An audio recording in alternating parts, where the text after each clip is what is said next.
We are now recording. Let's get the current slide up here. And as I was just saying before, some of you came in, but I wanted to get it again now that we're recording so anyone listening at home will know too. Friday is a holiday. It's not actually Veterans Day, but it's a holiday we're taking for Veterans Day. I think Veterans Day was actually Saturday, isn't it? Or is it Friday? Huh?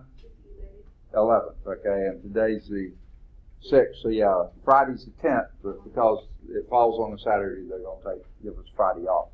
So, I will not have office hours on Friday, okay? I will not be in the office that day, and neither will any of your classes meet that day, okay?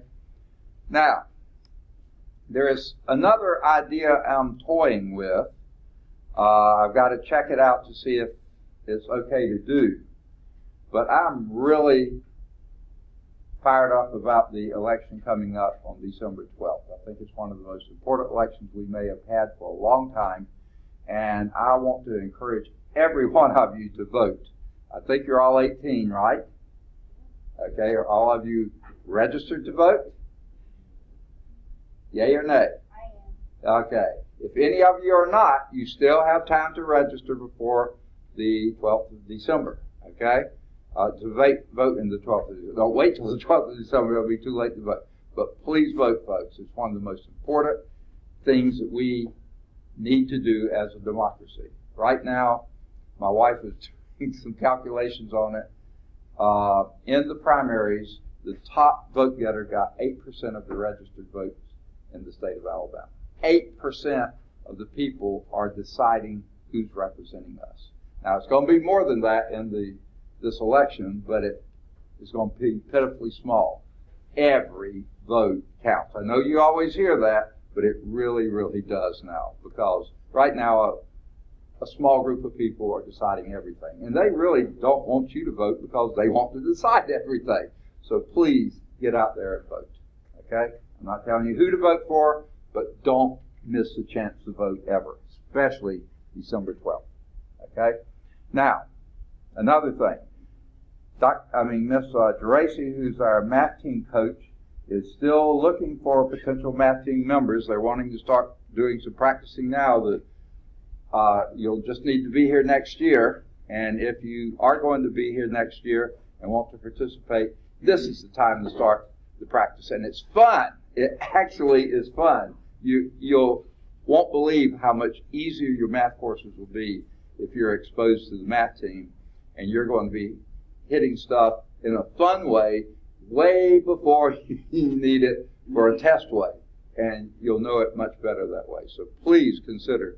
Let me know if any of you do want to at least check it out, and I'll get the information to you. Mr. Geraci will put you on I think it's a Blackboard link they have for the math team, and I'll help coach it, too, and find a time, Monday, Wednesday afternoon, 3 to 5, 3:15 to 5:15, or, we'll find some time, Fridays, anytime, if you want some thing. And, everyone who's participated in it has come away really fired up about it. So, if you would consider that, please do. All right. Any questions before we get started? We finished 4.1 through 4.5. We're now moving to 4.6. Any questions before we get there? Okay, chapter 4 is still on rational expressions. What do we mean by rational expressions? Yeah, fractional forms, ratios of polynomials. They have to be polynomials to be considered rational expressions. In this section, 4.6, we're talking about fractional equations. Now, up to now, we've been basically simplifying rational expressions. Now we're going to be solving rational equations.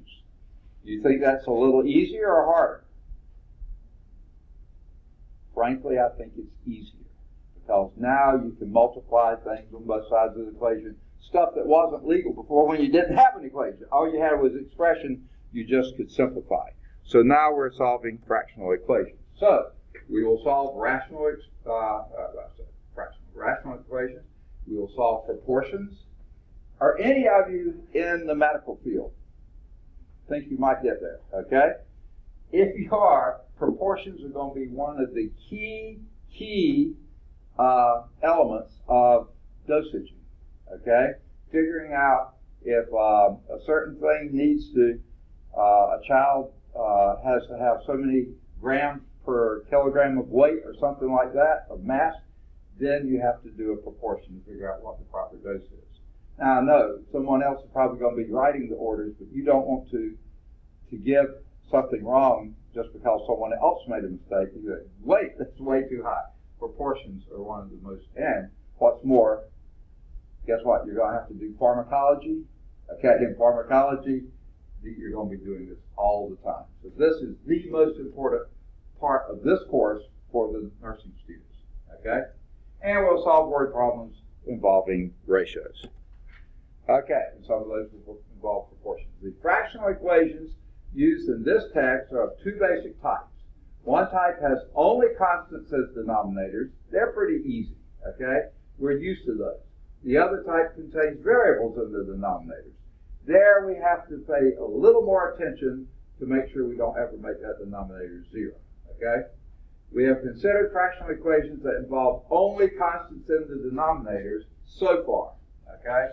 Let's briefly review our approach to solving such equations because we will be using the same basic technique to solve any type of fractional equation. So, here is our first one. Fairly simple. Here's an equation. What would be the first thing you would consider doing on this fractional equation, rational equation? What is it you don't like about the way that equation looks?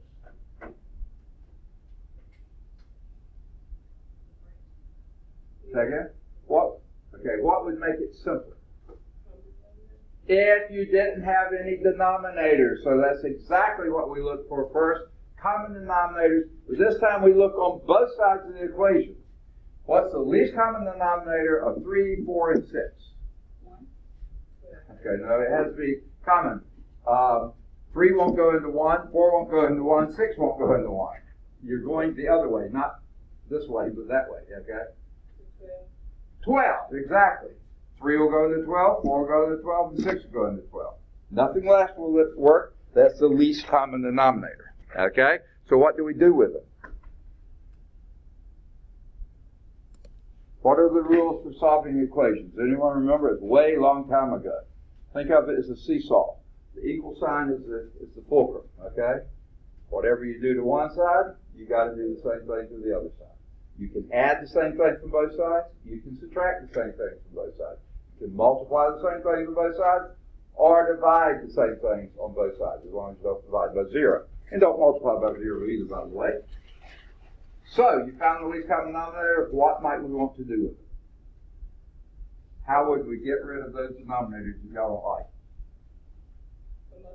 Multiply. So we take that least common denominator. You told me it was 12. We multiply, let me get my pen set up. We multiply everything on both sides of the equation by that least common denominator, 12. Okay? And what happens to the 12 here? The 3 will go into 12 4 times. The 4 will go into 12 3 times. And 6 will go into 12 2 times. Okay? Now we have a simpler problem. We got rid of our denominators. We have 4 times x minus 2 plus 3 times x plus 1 is equal to 1 times 2 is 2.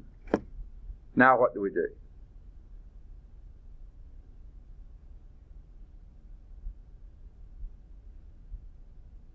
What do we do? With the drunken sailor. No, that's the song.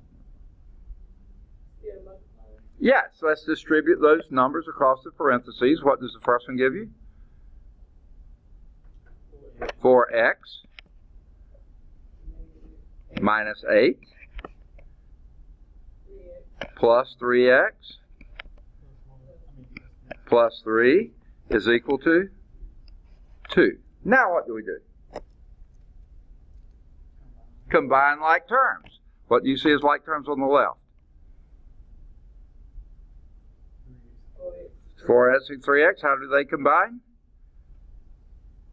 7x. What else on the left? And what does that combine to? Negative 5 is equal to 2. Now what do we do? Add 5 to both sides. We're trying to isolate the x, okay? So add 5 to both sides. Again, you got to do the same thing to both sides, okay? And what does this give us? 7x is equal to 7. X equal 1. Divide both sides by 7, and you have x equal 1. Let's see if that works, okay? Remember, x is 1. 1 minus 2 is? 1 minus 2, negative 1 over 3, so that's negative 1/3. Hang on to that, negative 1/3. And what's 1 plus 1? Ooh, hard math today. 2 over 4 is? 1/2. So we got negative 1/3 plus 1/2. The question is that equal to 1/6. So you said negative 1/3 plus 1/2. Is that equal to 1/6? That was our original problem. Let's see if it is. Again, in this time, all we're interested in is getting the common denominator on the left-hand side of the equation. We're not solving, we're verifying. What's the least common denominator on the left? Well, actually, everywhere. 6, okay? How many 6 is negative 1/3? Negative 2/6. How about 1/2? How many 6 is that? 3/6. And what's negative 2/6 plus 3/6? Say again? 1/6. Bingo. Oh, we can't say that in Alabama. Okay, it's 1/6. Okay? And sure enough, that's what we were wanting it to be. Everybody see how that worked? Any questions about it? Okay, let's watch how they did it. I bet you it's somewhat similar. They may have taken weirder steps. Let's see. First, they wrote it down again. What a good idea, okay? And then they found the least common denominator from both sides of the equation, determined it was 12, okay? And they multiplied 12 by the left and 12 on the right, okay? Now, I did it each term, which I think is easier to see, okay? But they did just one big one, then they're going to distribute it later, okay? And they didn't show how they did it, but 3 will go into 12 4 times x minus 2. 4 will go into 12 3 times, plus 3 times x plus 1. And 6 will go into 12 2 times 1 is 2. Okay, so there we have our equation with no denominators. That's an improvement, right? So next, distribute, like you did. 4x, let's go back. 4x minus 8 plus 3x plus 3 is equal to 2. 4x minus 8 plus 3x plus 3 is equal to 2. And then what? Combine like terms, and what does that give you? 4x plus 3x is 7x. Minus 8 plus 3 is negative 5 equal 2. Then add 5 to both sides, 7x equals 7. And that equals x equals 1. There's your solution set. And we've already checked it, and it worked. Make sense? All right. Pretty straightforward, huh? All right. That was example 1. If an equation contains a variable or more than one variable in one or more of the denominators, then you proceed in essentially the same way as you did in example 1, except that we must avoid the value of the variable that makes a denominator 0. So always pay attention to that to see, make sure you're not getting yourself in trouble. Okay? So they tell you that and don't give you any examples on that. Good for them, okay, because the next slide is solving proportions. So they skip example 2, 3, 4, and 5. Okay? So let's go back. We can either use that slide or that one. That one's going to give us a little more room, so let's use this one. Example 2. Okay?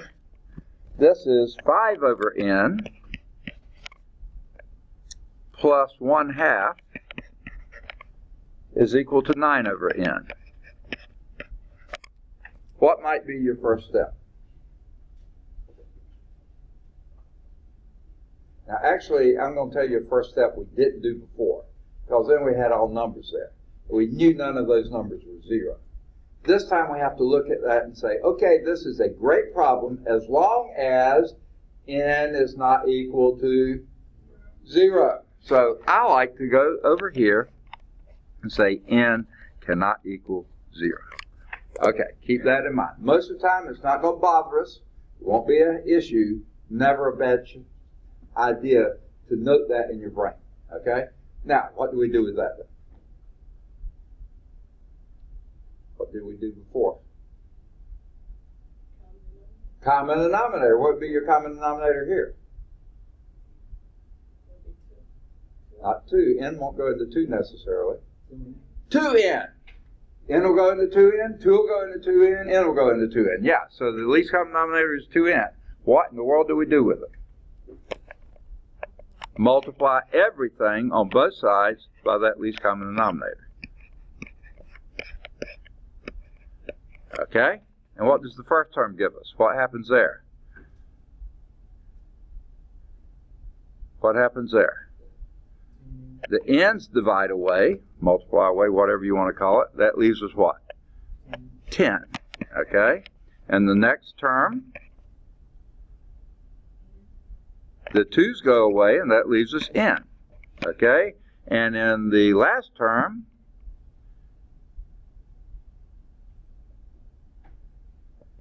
the n's go away, and that leaves us 18. And where do we go from there? Subtract 10 from both sides, because we're trying to solve for n. And what does that give us? N equal 8. Done! And 8 is not 0. That's why I put that up there, so you can always check and make sure you're not telling me an answer that you know it can't be. And 8's not equal to 0, so that's a good answer. So let's go back and check it. Lou, 5 over 8 is 5/8 plus 1/2. How many 8s is 1/2? How many 8s is 1/2? 4 8s. So 5/8 plus 4 8s is 5 8s plus 4 8s. Again? 5 8s plus 4 8s. 9 8s. And guess what? If you put an 8 in there, 9 8s. Yes, that checks very, very nicely. Make sense? Yeah or nay? Okay. Anyone need it a little longer to write it? Sometimes I get carried away and erase slides too soon. Let me know before I erase, because I can't get them back once I erase. Okay? All right. Here's JT. All right. That was example 2 on page 218, chapter 4, section 4.6. Okay, let's do example 3. Solve this. 35 minus x over x is equal to 7 plus 3 over x. Okay? Now again, I like to try to remind myself, any warnings here? What can x not be? 0. So I like to write that down. X cannot equal 0. I say x and write n. Something's wrong with my brain. Okay. Okay. X is not equal to 0. Okay? Most of the time that's not going to be an issue. But if it ever is, it's nice to have that there. So, what do we do next? And what is it? X is the only denominator you have. So what do we do with it? Multiply everything on both sides by x. And I'll just make that 7x and this by x. Okay? What happens on the left-hand side? The x's become 1. X over x is 1. As long as x not equals 0. So what do we have left there? 35 minus x equal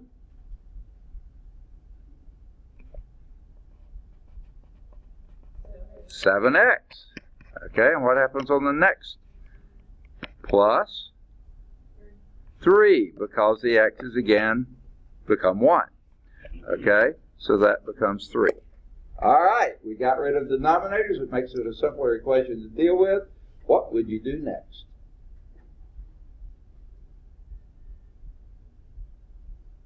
You tell me. Okay, well, they're across an equal sign, so you can't just combine them. Say again? Okay, and how do we do that? Okay, you could subtract 7x. Let me just tell you, because that's going to make it a negative. I don't like negatives that much. I'm a sort of positive person, so no, I'm just kidding. I like to add an x to both sides. Even though the x gets on the other side, I like that better. But you can do it either way. As long as you do it right, it works. But let's add x to both sides. And what does that give us? 35, because this adds to 0, is equal to 8x plus 3. Now what? Subtract 3 from both sides, and that gives us 32 is equal to 8x. Now what? Divide both sides by 8. Okay, and what does that give us? X equal 4. 4 is not 0, so we feel like that's a good answer. But how we check it? We go up here and plug in 4. 35 minus 4 is?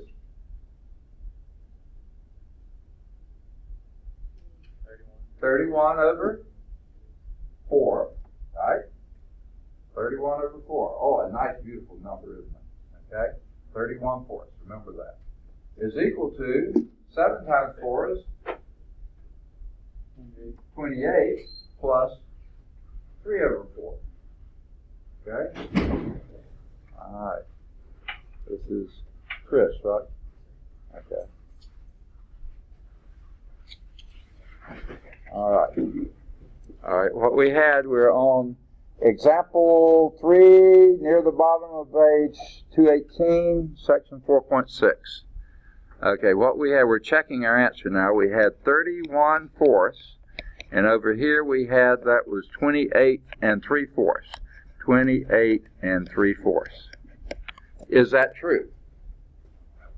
You can go either way you want to. Make this a mixed number or make this an improper fraction. Which way you want to go? You tell me.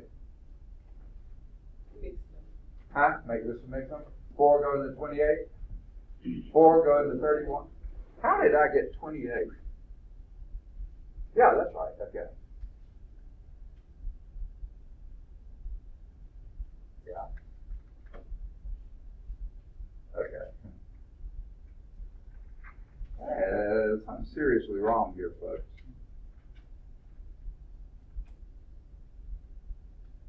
(31/4) 28 plus 3. That ain't right. 37 3/4. Okay? I've substituted back in badly somewhere. X equal 4 is the answer. Okay? 35, I'm not sure I wrote the problem right. Yeah, 35 minus 4 is 31 over 4. That's right.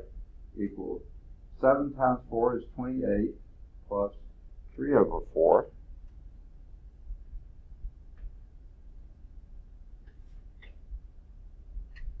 That'd be 28 3/4. And that's nowhere close.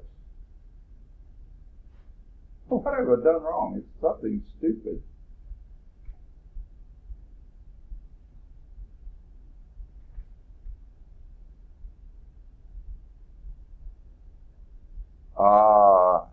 I'm not seeing it. Does anyone see where the error was? I mean, the answer's right. The book has that. Every step we did was right. It's my checking it that's wacko. 35 minus 4 is 31 over 4. Oh, x we multiplied through. The original problem was 7. Okay, I should have put that in parentheses. Okay, 7 plus 3/4. And what's 7 plus 3/4? I knew it was in there somewhere.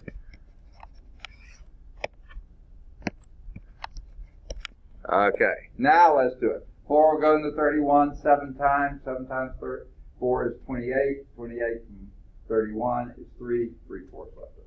Yes, that checks. Sorry.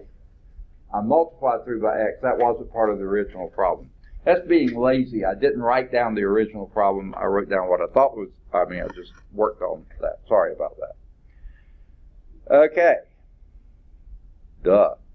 All right, let's do number 4. Any questions on that before I erase it? I really want to erase that one. Okay. Okay. Number 4. 3 over a minus 2 is equal to 4 over a plus 1. Oh, why did we give us this problem now? If we waited just a little while, we're going to find an easier way to do this. But it comes out the same. What would be your first? Well, let's first tell me what's what and what's not. Is it CJ? Yeah. Okay. What can A be or what can A not be?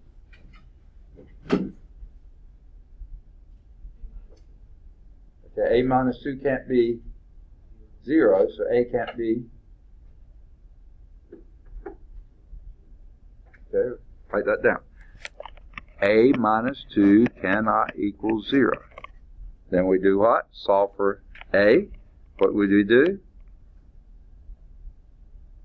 It's easy. It's what we've been doing.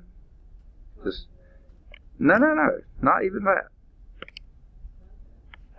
Add 2 to both sides, right? Solving for an equation, solving for an inequality. It works almost the same. In fact, in this case, exactly the same.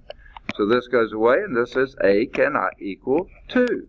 And of course it can't be 2, because if it's 2, 2 minus 2 would be 0. You can't divide by 0. Okay, so we know here A cannot equal 2. And how about the other one? Any restriction there? Yes, A cannot equal -1. So there are restrictions. A cannot be either 2 or -1. All right, to erase that. I'm sorry, I'm already erasing. I didn't think to ask. Okay? That's what we do. We make sure that we know what values A can't be, so then when we solve for A, we'll know if they make sense or not. Okay? So what would you do next?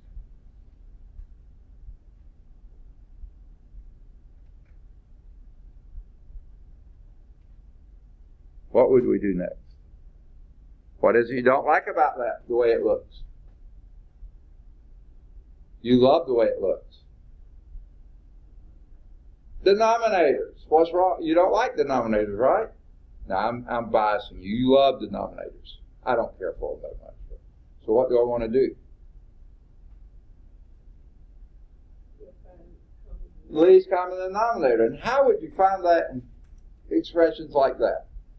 If you don't know what A is, that's what we're looking for. That's a variable.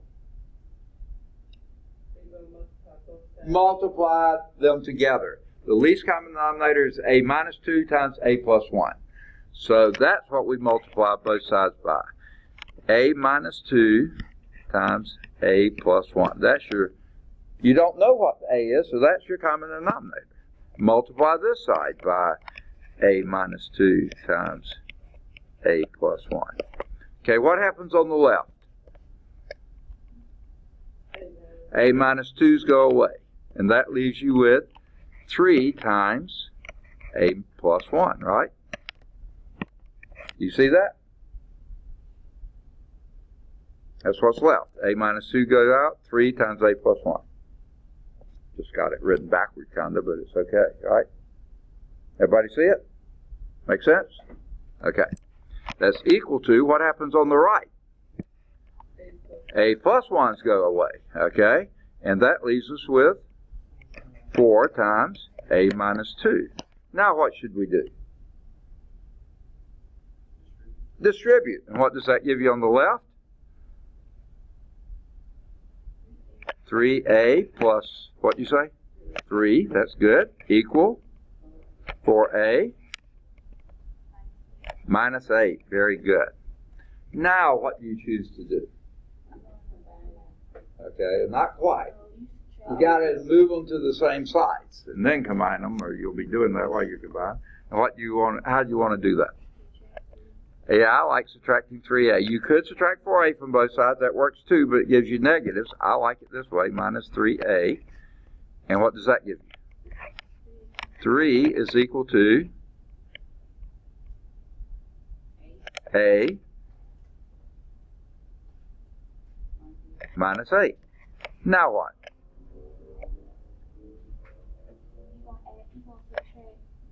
No, let's not do it. Yeah, let's add 8 to both sides, okay? And that's going to give us A is equal to 11. And 11's not 2, and 11's not minus 1, so yes, we feel like that's a good answer. But what we're going to do is check what is 3 over 11 minus 2. What is 11 minus 2? 9. 3 over 9 is? What? 1 over 3. 1/3. Okay? And what's 11 plus 1? 12. And what's 4 over 12? 1/3. Yeah. So 1/3 is equal to 1/3. We got the right answer this time with no ambiguity. Okay. And let's do example 5. All right, to erase this, anyone need it a little bit longer? Got it? Okay. So let's erase all the ink. All right, example 5. A over A minus 2 plus 2/3 is equal to 2 over A minus 2. All right. Now, before we do anything else, what should we note?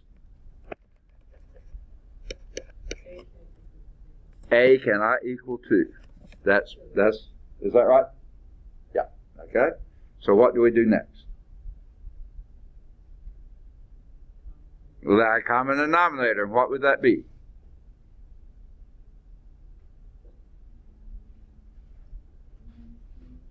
A little louder. 3 times A minus 2. Is that what I heard? I like it. So let's do this times 3 times A minus 2. We'll do this one times 3 times A minus 2. And we'll do this one times 3 times A minus 2. Very good. What happens on the first term on the left? A minus 2's disappear. Okay, they become 1. What are you left with? 3A plus, and on the right side of the left, the second term on the right side, left side is, what happens there? The 3's go away, and that gives you,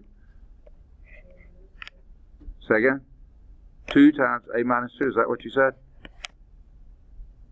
Is that what I heard? I don't hear well. Is that right? Okay. And then on the right, what happens? A minus 2's disappear, and that leaves us with 6. Okay. What do we do now?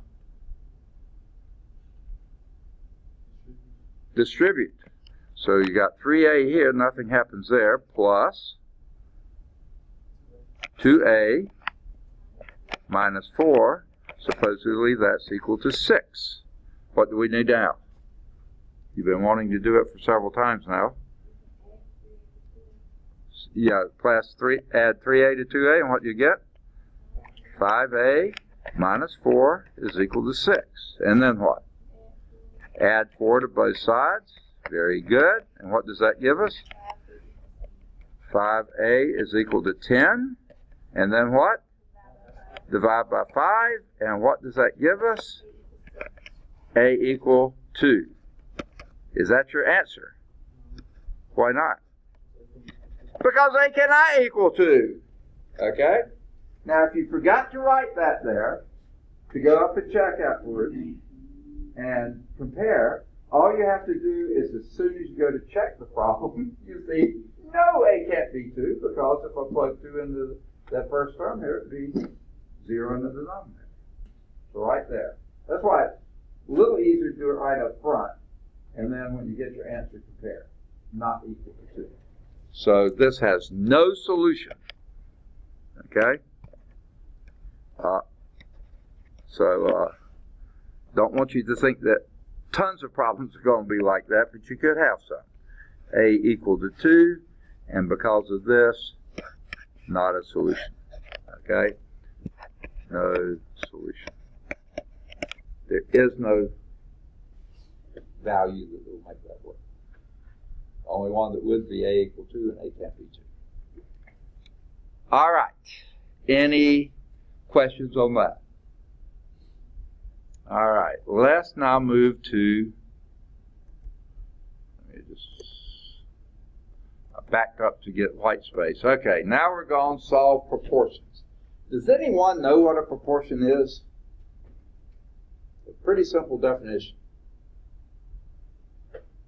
Let's back up one. What do we call it when we have something divided by something? That's called a what?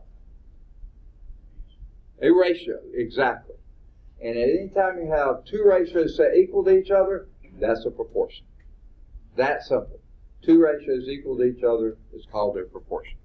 And how do we go about solving? We already solved one. Example 4 was a proportion. Straight proportion. Okay? But let's back up and do what they say. A ratio is a comparison of two numbers by division. Okay? We often use the fractional form to express ratios. For example, we can write the ratio of A to B as A over B. Okay? We love fractions, so we write it that way.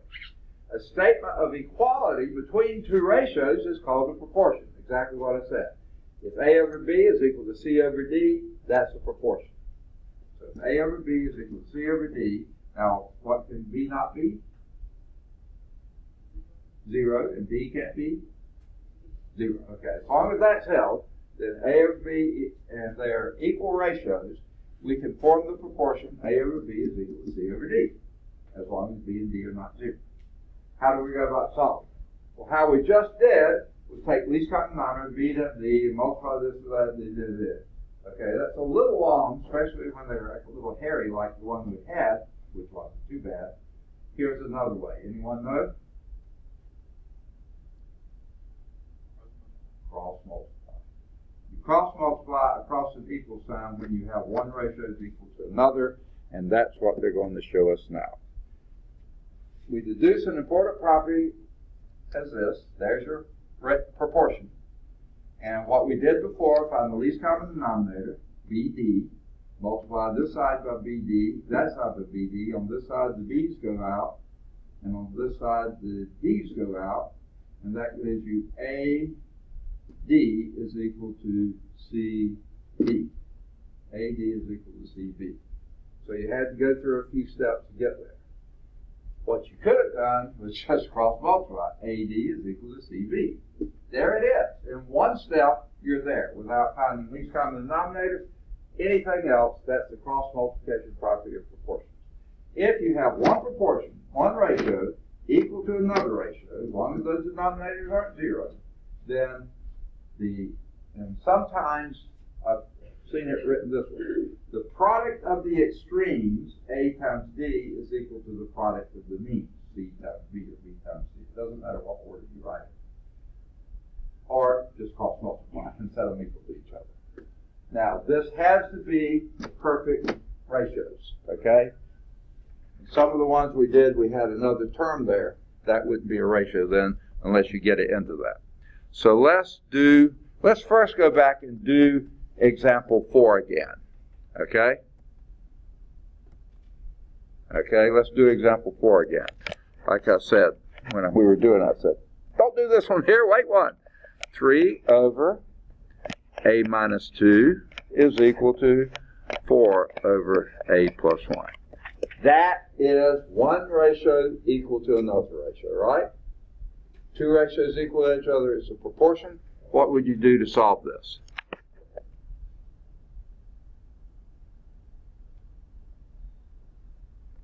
Ooh, what did we just say? Cross multiply. And what would that give us? 3 times a plus 1 is equal to 4 times a minus 2. Okay? And what does the left-hand side become? 3a plus 3 is equal to 4a minus 8. Sorry to write my minus 8 there. Okay. All right. That's exactly what we had before. And what do we do from here?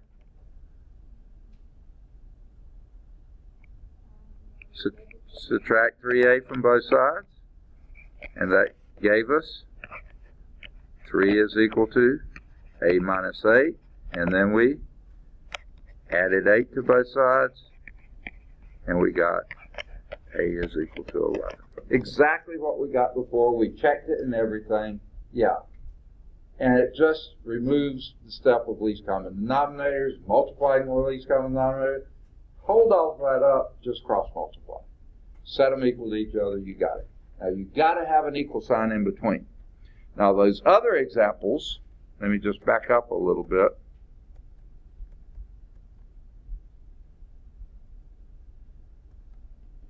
For instance, this one, that's not a proportion. That's one ratio added to a ratio is equal to a ratio. No. It has to be one ratio equal to another ratio. You can't have any additions or subtractions in there. So that one you can't solve by proportions. Only certain ones you can. Well, you probably could solve the other one, but you'd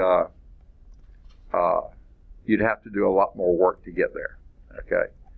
So let me get out of here, and we'll do example 6. Okay. Example 6. Solve this one. 5 over x plus 6 is equal to 7 over x minus 5. What's a pretty good thing to do first? Not yet. No. Say again? Identify what they can't be. Remember? Yeah, x can't equal what? It could be 6. Negative 6, or it can't equal positive 5. Okay, that's just a nice little thing to do. Next, what do we do? That is a proportion. One ratio equals another ratio. Simple as that. So what do we do? Cross multiply, and that gives us 5 times x minus 5 is equal to 7 times x plus 6. Very good. Now what? 5x minus 25 is equal to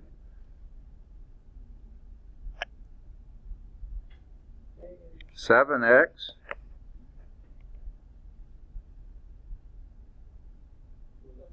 plus 42. Now what? A little louder? I couldn't hear. I hear. What do we do? Tell me. Say again. Subtract, did I hear? Subtract what? Subtract 5x from both sides. I like it. Okay. And what does that give us? That goes to 0. This leaves us negative 25 is equal to, say again, 2x plus 42. Now what? Subtract 42 from both sides. Ooh, getting big numbers here. Is that legal? Sure, in most states. Okay, what would this be? Negative 67 is equal to 2x. Oh man, what does that give us? What do we do next? divide by 2. So we have x is equal to negative 67 halves. That's a perfectly fine answer, or you can divide that and that gives you negative 33 and a half. Okay, you don't have to do that other step. That's your answer. Is that okay? Can you have fractional answers? Sure you can. That stands for any real number. Okay, so sure you can have fractional answers. Want to see how the book did it? They left it as negative 67 thirds. So let's, all right, for me erase, or you need it a little longer? Let me know. Say again? A little longer, okay.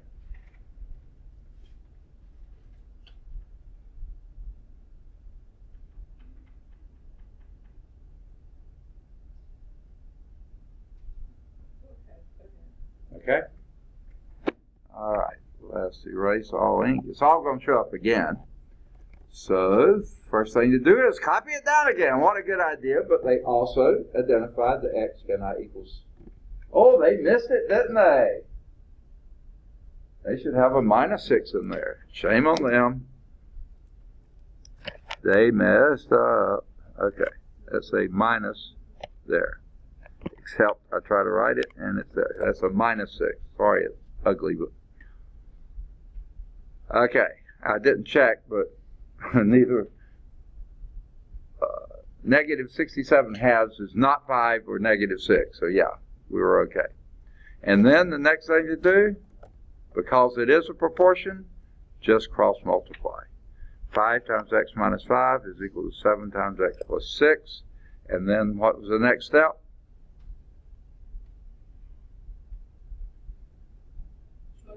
Distribute, multiply. Whoa, I went backwards, sorry. Hit the wrong button. That gave us 5x minus 25 is equal to 7x plus 42, exactly what you got. And then all they did was magically come up with that answer, okay? They subtracted the 5x from both sides and subtracted 42 from both sides, and that gave them negative 67 is equal to 2x. Then they divided by 2 and got x equal negative 67 halves. And there's your solution set. Oh, we didn't go back and check it. I knew Melville was wanting me to go back and check that one, wasn't she? Okay. It's a pain in the neck, but you could do it. You want me to do it? Okay. Fractions and things like that, it's just messy. Okay. Now, they skip example 7. Let us do example 7. Okay? Okay.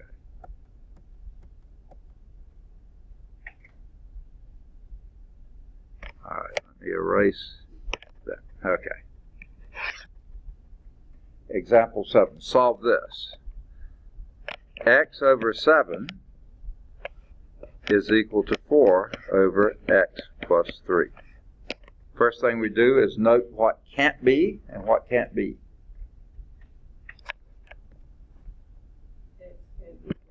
X cannot equal what? Negative 3. Perfect. Okay? Now proceed. What do we have here? A proportion. So how do we solve it? Cross multiply. And what does that give us?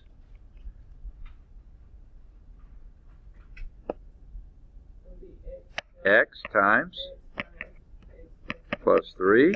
And this gives us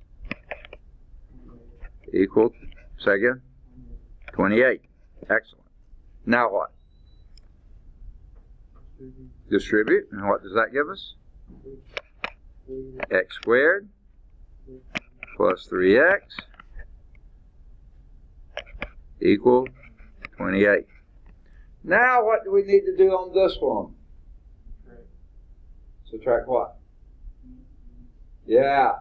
If you have a linear equation, that's the maximum exponent of 1, you get all the x's on one side, all the variables on one side, all the numbers on the other. That's how you do it. You isolate the variable. If you have a 2 or greater, get everything on one side and a 0 on the other. Why? What do we want to do with that? Yes, we then want to factor and see what we can come up with. You've got to get 0 on both sides. So we subtract 28 from both sides, and that gives us x squared plus 3x minus 28 is equal to 0. That's what we want. We want a 0 there on the right. Now what do we do?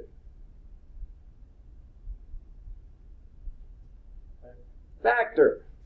Now, I can do the first part. What's the only possible factorization for x squared? X times x. Okay, got it. Where do we look next? Sign of the last term, and that's a negative. That means these two signs have to be different. So one's a plus and one's a minus. Now, we're wanting two numbers that multiply to be 28, but their difference, because they have different signs, is 3.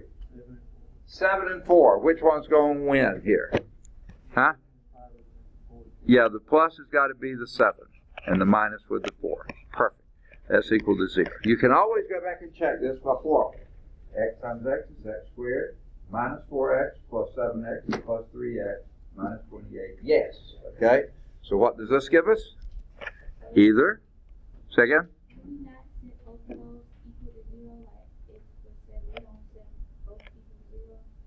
Yeah, you say each of them equals 0. Okay, either x plus 7 is equal to 0, or x minus 4 is equal to 0. Because anytime you have two entities multiplying together to give you 0, one of those has to be 0. So there's no other way it'll work. That's why we wanted 0 on that side. When we factored, we'd know exactly what our situation was. So what do we do with the first one? Second, subtract 7 from both sides, and that gives us x equal negative 7. Or, over here, we add 4 to both sides, and that gives us x equal 4. And negative 7 is not negative 3, and 4 is not negative 3. So yes, we feel like both of these are good answers. Let's check and see if they work. If you put a minus 7 in here for x, what's minus 7 over 7?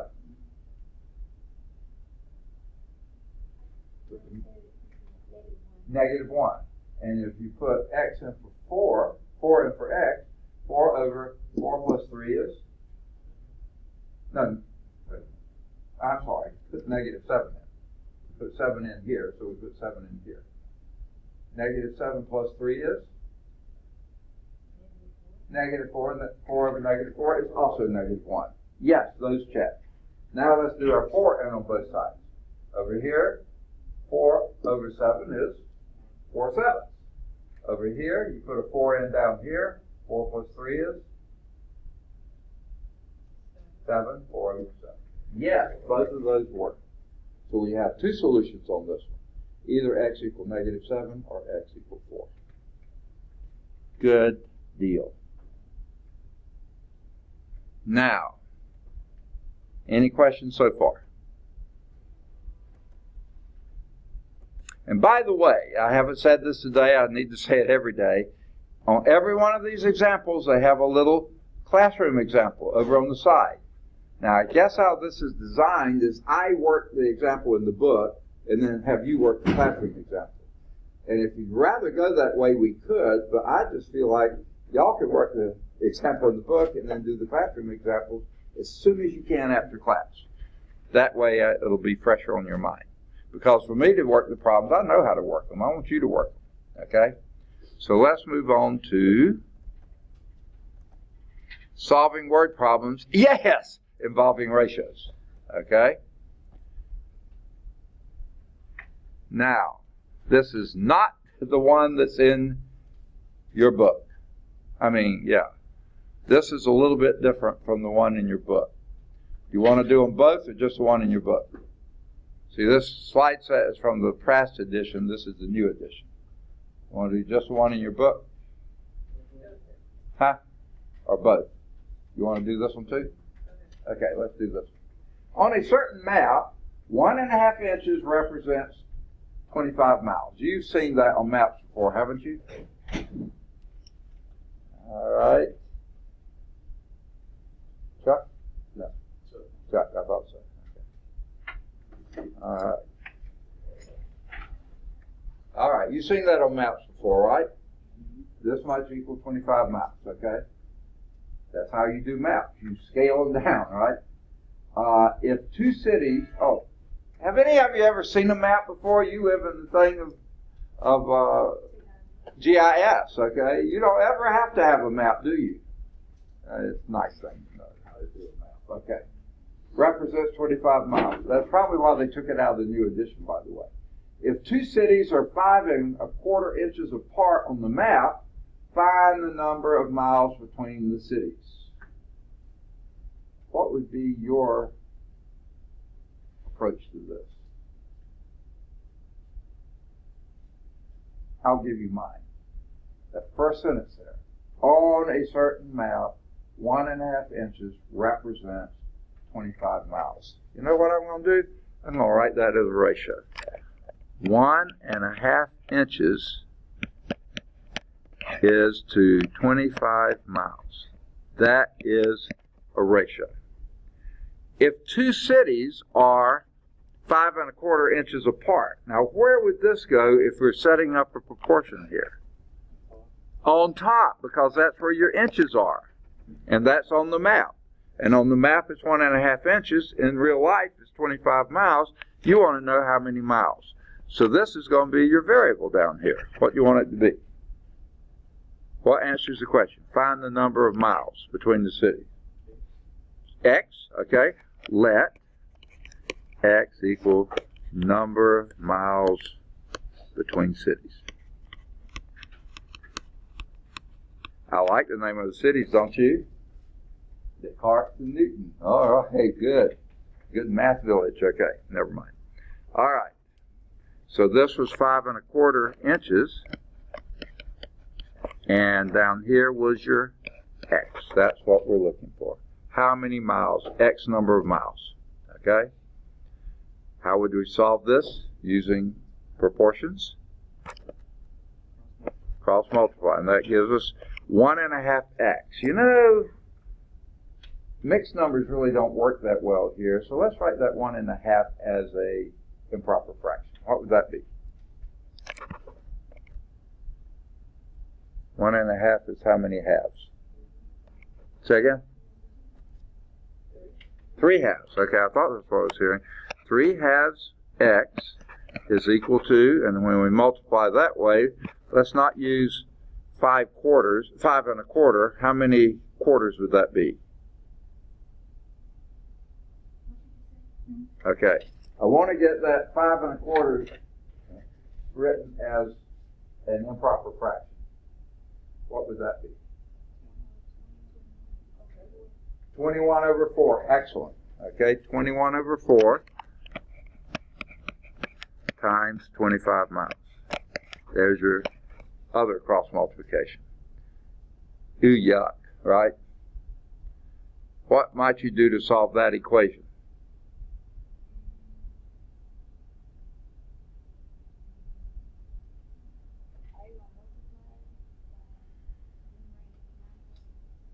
By what? Least common denominator, which is?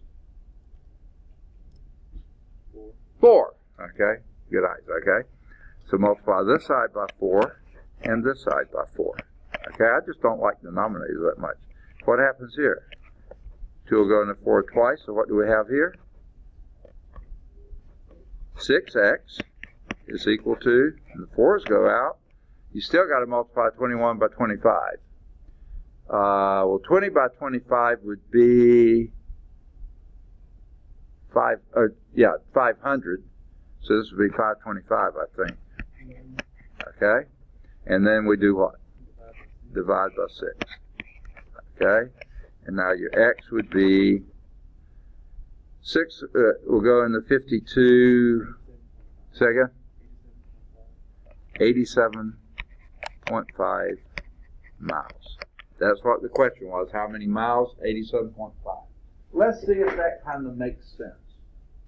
So if 1 1/4, 1 1/2 represents 25 miles, so I don't see the thing here, but let's just say that, then twice that would be 3 inches, and twice that would be 6 inches, so this is a little bit less than 6. Well, 25 and 25 is 50. Twice that would be 100. So you're just a little under 100 miles. Yep, that looks reasonable. Okay, that really does seem reasonable. 87 and 0.5 miles between Descartes and Newton. Okay, actually there were many years between. Now, is that really how far you're going to have to drive? No, because that's if you're flying. If you get on a crow's back and fly up there, that's how far you fly. But taking the closest road looks like it's probably going to be that if you like to go to the little roads. Thank goodness, if you like to go the more major roads, yeah, what a terrible way to go. Maybe up here and then this and there. There's several ways to get there. All of them will be greater than 87.5 miles. So I would estimate this to be about a 100-mile driving distance. Depends on which path you take. But that's not what the problem asked. And let's see what they got for an answer. Let M, they wanted M, they didn't like X, represent the number of miles between the two cities. And to set up a proportion, we use the ratio of inches to miles, inches on the map to miles. Okay, that's what we did. Be sure to keep the ratio inches on the map to miles. Okay, 1.5 is to 25, is 5 1/4 is to M. And they did the same thing we did. They wrote that, only they didn't. They wrote it at a weird time. They rewrote that as 3/2 and 21/4. And 3/2 is a 25 as 21/4 is the M. Then they did the cross multiplication. 3/2 M is equal to 25 times 21/4. Exactly what we did. Now here's what they did for theirs. It's perfectly fine. They, rather than find least common denominator like we did, they multiplied this by the reciprocal, 2/3. And if you multiply this by 2/3, you multiply that by 2/3. And then they started dividing things out. 2 will go to 4 twice, 3 will go to 21/7, and that gives 7 times 25, which is 175 over 2. Is that what we got?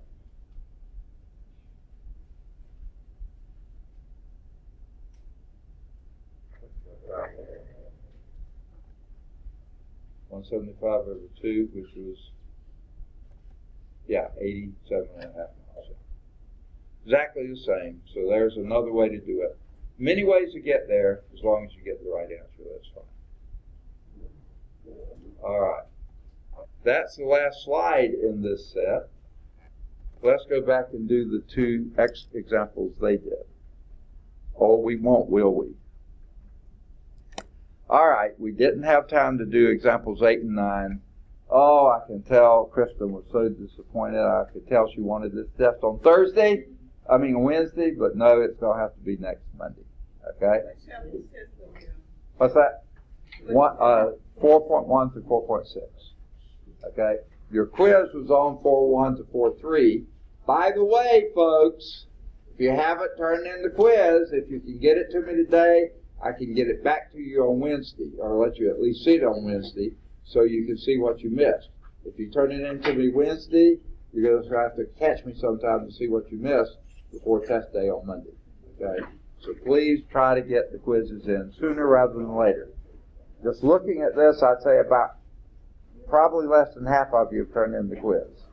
Okay? Which reminds me, let's go back to the first quiz.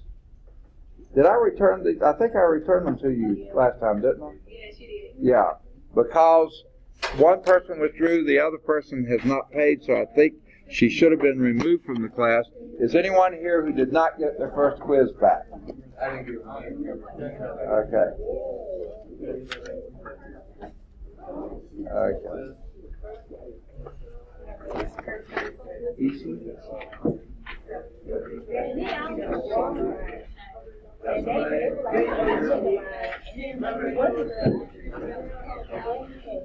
Okay, if you didn't get your quiz back here, Seth, Chris.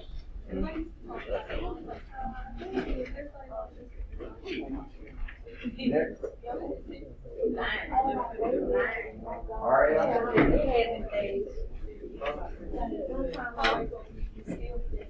Jay never made it in today. All right.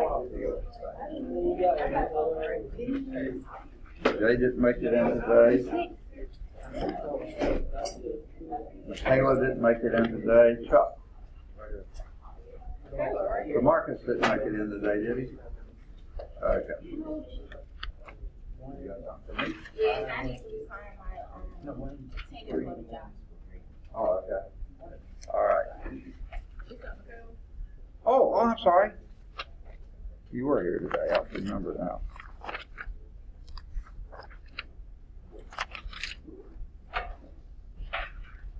Oh.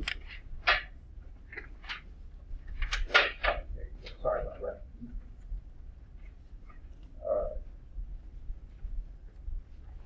Can I see my quiz 2 grade? Yes. Hold on just a second.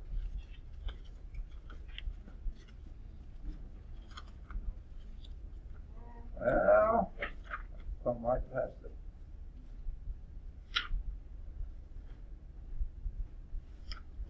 Quiz 2, here we go.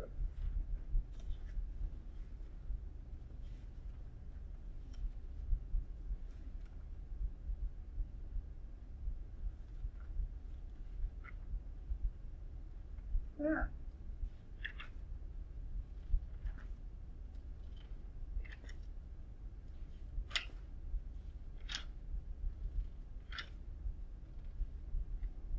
Where is it? Ah, they're out of order. Sorry. I can't return it to you. No.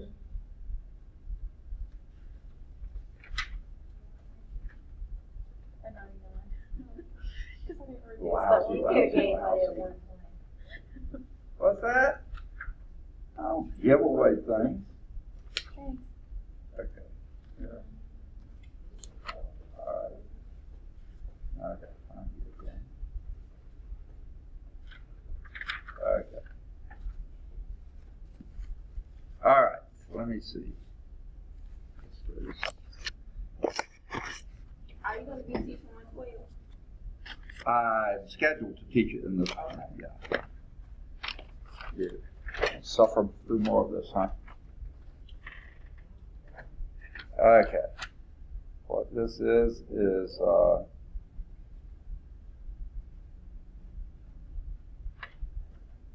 My schedule for the jobs program, that's how I do my teacher signature on there by the time they eat.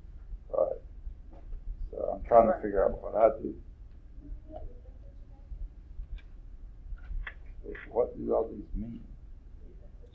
Like my the hours I take and the hours I came. Okay. And is it only math that you're taking? I take math, English, biology. Okay. Yeah, that's all, everything the week.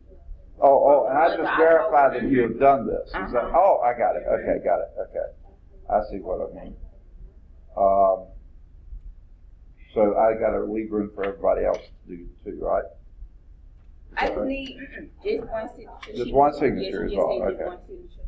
Okay. Well, then let me find you, Webster, and it's October,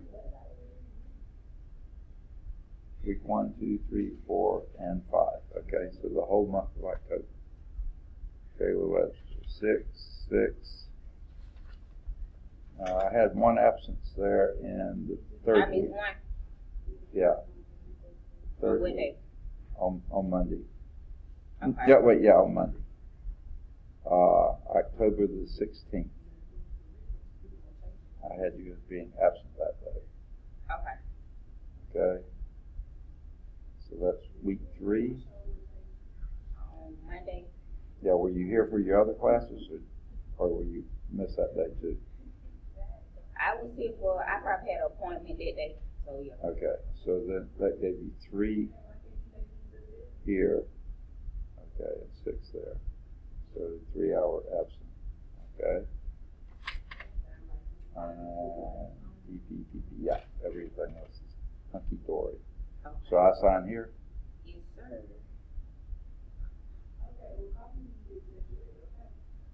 Okay.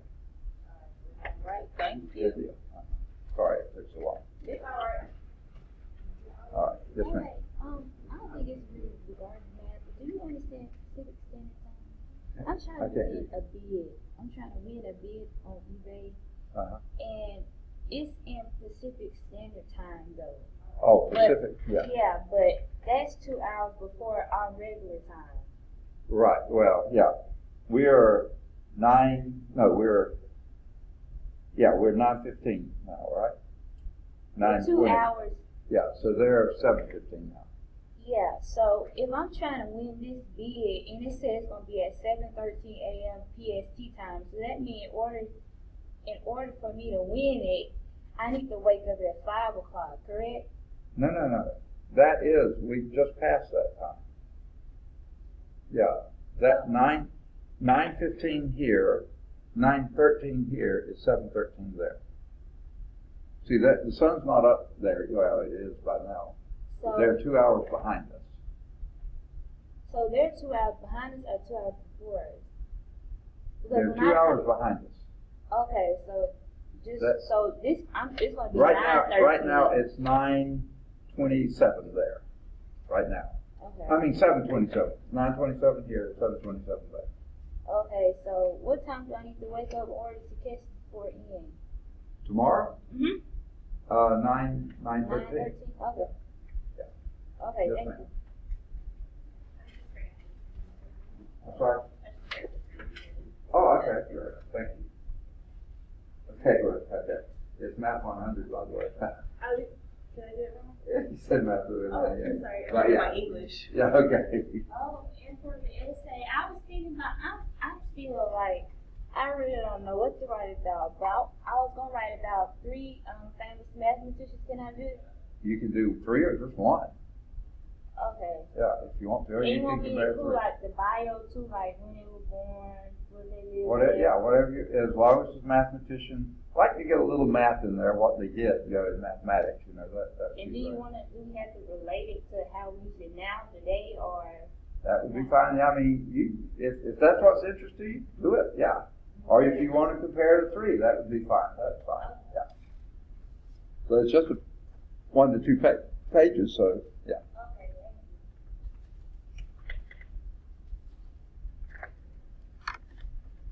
I recorded all that, Shane.